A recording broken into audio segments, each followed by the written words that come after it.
બેફામ ન બોલાય. જેની વાણીથી કોઈને કિંચિત માત્ર દુઃખ ના થાય, જેના વર્તનથી કોઈને કિંચિત માત્ર દુઃખ ના થાય, જેના મનમાં ખરાબ ભાવ ના થાય, તે શીલવાન દાદા ભગવાન. જ્ઞાની પુરુષ દાદા ભગવાનને એક મહાત્મા કહે છે, દાદા આપ મને નિર્ભય બનવાનું કહો છો, પણ મારી આ અત્યારની વર્તણૂક જોઈને મને એવો વિચાર ના થવો જોઈએ કે આ મેં કેવો માલ ભર્યો છે. દાદાશ્રી સમજાવે છે, એ તો એવો વિચાર આવવો જોઈએ કે મેં બળ્યો આવો માલ ભર્યો. આવો વિચાર બધાને થાય, બધાએ થાકે કંટાળે ને બધાને આ ગમે નહીં, પણ શું થાય, બીજો કોઈ ઉપાય જ નહીં ને.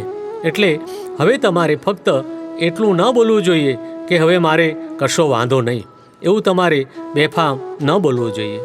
અમે એટલું કહેવા માગીએ છીએ. બાકી અમે તમને જે સ્વ સ્વરૂપનું જ્ઞાન આપેલું છે એનાથી તમને કશું થવાનું નથી એવું જાણીને જ આપેલું છે. પણ જો તમે બેફામ ના બોલો તો. તે મહાત્મા પ્રશ્ન કરે છે, પણ દાદા અમને આપણું આ જ્ઞાન થયું, બધું થયું, હવે હું એમ કહું કે મને વકીલાત ગમે તે કામકાજ કરવાનો કોઈ વાંધો નથી, તો પછી? દાદાશ્રી કહે છે, ના, એવું ના બોલાય.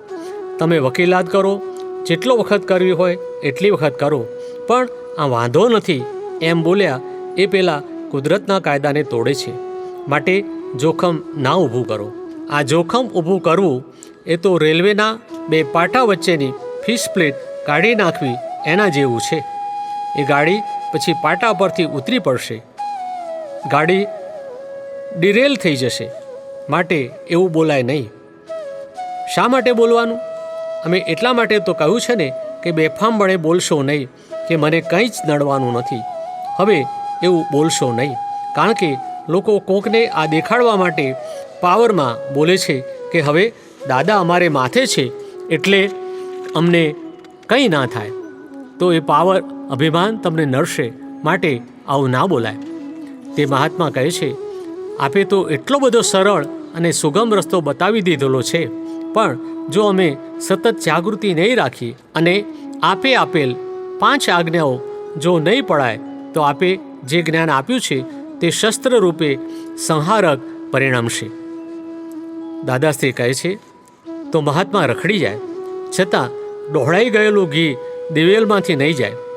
કંઈક લાભ તો રહેશે, તમારા ઘણા અવતાર ઓછા થઈ જશે, પણ જો 5 આજ્ઞાઓ પાળવાની બંધ થઈ ગઈ તો આ જે રીતે તમે ધારો છો એ મોક્ષ સ્થાને જલ્દી નહીં પહોંચો. આ કાળ જ આખો કુસંગનો કાળ છે. ઘરમાં, ઓફિસમાં, વેપારમાં જ્યાં જુઓ ત્યાં કુસંગ, કુસંગ ને કુસંગ છે. આ આજના જે સત્સંગો બહાર ચાલે છે તે નરો કુસંગ જ છે. જો તમે અહીંયાથી સ્વ સ્વરૂપમાંથી બીજે જાવ ને તો એ તમારા માટે કુસંગ છે.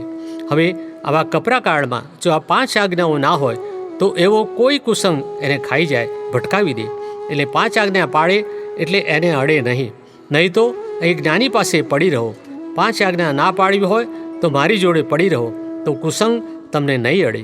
છતાં આ સ્વ સ્વરૂપનું જ્ઞાન લે છે ત્યારથી પોઝિટિવ ભાવ તો મય એને થઈ જ જાય.